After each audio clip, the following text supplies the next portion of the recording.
Chapter 3 is on understanding people. This is a very important chapter. If you guys have taken a psychology class or something, anybody taken a psychology class before? Yeah, so you're familiar with these theories. The first portion of the chapter is talking about psychosocial well-being, and it's talking about how you help residents live their lives in a long-term care facility. We've been talking about that. Discovering the resident. You have to determine who this person is and what it is that you need to do to make sure their quality of life is adequate. You have to meet the resident's need. Now, gaining and understanding of the residents.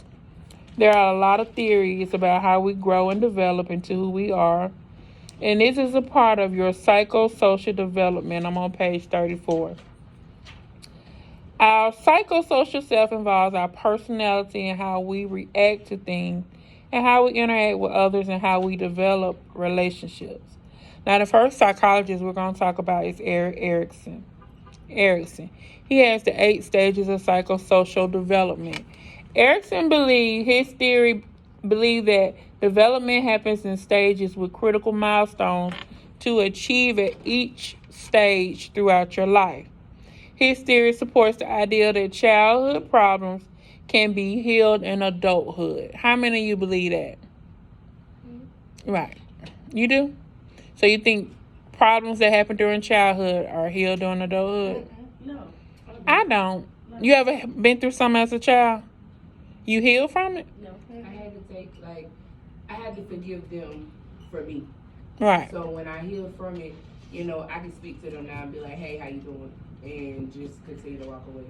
You know what I'm saying? Even though they hurt me deeply because you're family. But yeah.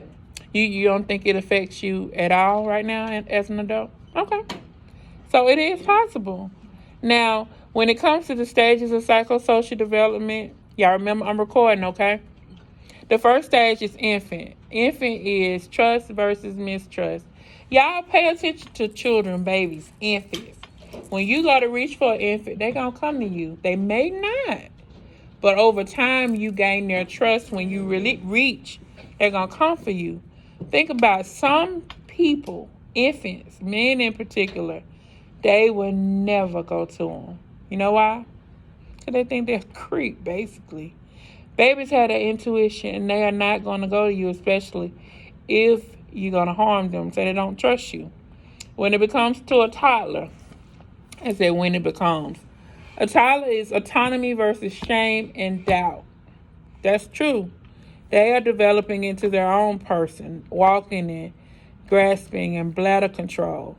Preschool is initiative versus guilt. The child continues to become more assertive and independent. School age, industry versus inferiority. Adolescence is identity versus role confusion. Young adulthood, that's where my baby at right now. Intimacy versus isolation. Baby, I done took the doorknob off. Because you isolate when you pay bills. For a long time, he didn't have a doorknob. He was like, Mama, can I have my knob back? It was like 6 to 9 months. No knob. You couldn't lock nothing in my house. Middle adulthood. What's that first word? Who can say it? Generativity versus stagnation. Adults need to feel they have accomplished something or supported the next generation. And then the last one is maturity. So I think the most of this class, y'all are young adults. Intimacy versus isolation. Would y'all say that's where you at? I say yes. Now Maslow has a hierarchy. He has a hierarchy of needs. The first part of the hierarchy is physical needs. They relate to things you need for survival, breathing, food, water, oxygen. Next is security, safety and security needs. This includes physical safety, like freedom from bodily harm. It also includes psychological safety and feeling secure. As human beings, I was about to say as women, but I'm sure men like to feel secure also, right? Mm-hmm. So that's important. The next one is social needs. The need for approval and acceptance from others. Being safe in surroundings. seeking out friendship and group activities. Y'all talking about going to the homecoming this weekend. Now that's social. Y'all gonna have a good time. The next one is status. Status is the need to become important after social needs are met. Okay? Self-fulfillment. That's the needs that are the highest level of needs, according to Maslow. It's a feeling that you are contributing and achieving your goals. Okay? Y'all feel self-fulfilled? Nope. You don't? Okay. You know what you need to do to fix it? Yep. So make your plan and execute it. So other needs. We were talking about sexual needs, and some of y'all say you feel like older people don't have sex. Guess what? They do. They do have sex. But sex for them is not always penetration. It's not always penetration. Y'all gonna have a test question, and it's gonna ask you about sexual feelings. Because y'all young, y'all gonna pick physical. Stop laughing. Sex is not always physical penetration. Holding hands can be intimacy. A hug is intimacy. It's a lot of things you can do. Kissing is intimacy. Cuddling. So intimacy is not always penetration.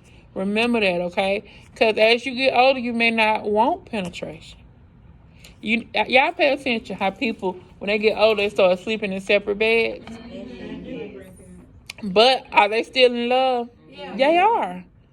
They still kiss and they still hug, but certain things don't matter as much, okay? Masturbation. Now, masturbation is normal. What's important for you to know about masturbation? You okay? Did you get full? Your eyes burning. I'm sorry. When people masturbate, you don't make them feel like it's sinful or shameful. You provide privacy. You make sure they know it's a private act. Y'all can adjust the air if y'all need to. Make sure they know it's a private act and you don't do it in public. Now, people with disabilities, like mental disabilities, they don't know that masturbation is private. We have to encourage them and show them how to do it in private, okay? Spiritual needs. Spirituality is different. It involves more than religion.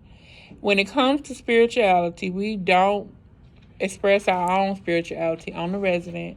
We have to remain biased and kind of support them with their spirituality, because you're going to have many different types. And it's okay. Even if you don't believe in it, we are to be supportive, okay? When it comes to culture and values, we just talked about cultures and values and how we're going to help them meet their different needs. We had a resident, she was Jamaican. Do we offer that type of diet, jerk chicken and all that other stuff a lot? No.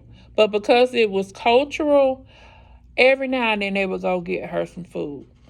You do have to be supportive when people have cultural differences, okay?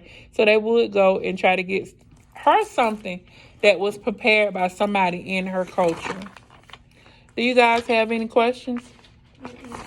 See, that wasn't bad. That's basically it for this chapter. Now I need you to answer the questions at the end of the chapter and put them